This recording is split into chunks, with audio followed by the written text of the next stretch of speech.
again, I'm Sarah and I've got round 4 for you.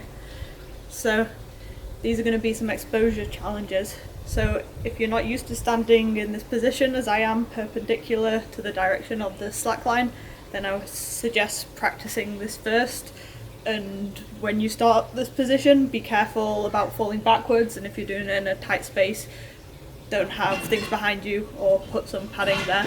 We have exposure slides, 1 to each side, 3 exposure squats, and then 5-second hold of the swimmer position. The first part is going to be some exposure slides. So I would recommend for this that you get out your favourite socks to try this one. So this is going to be sliding to one side and then sliding back. So with the exposure position, try to keep your knees a little bit bent and your hips back so you're not likely to fall backwards, and your arms in front. The next part is going to be some exposure squats.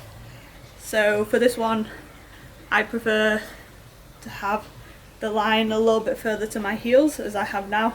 This means that if I don't have such good dorsiflexion in my ankles, I can still go to a lower position. So going down to just below 90 degrees and doing this 3 times. Again, be careful to not fall backwards in this position, and also be careful of the pressure on your knees if you're going into a deep squat. And the final part is going to be another core exercise. So going on down onto your knees, putting the line of your hips, and then holding this position, which we're going to call the swimmer. So practice your favourite moves and holding this position for 5 seconds. So you don't actually have to do the swimming action, just holding in this extended position for 5 seconds.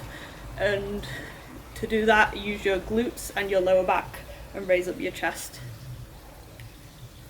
So to recap the 3 parts, we have exposure slides, 1 to each side, 3 exposure squats, and then 5-second hold of the swimmer position.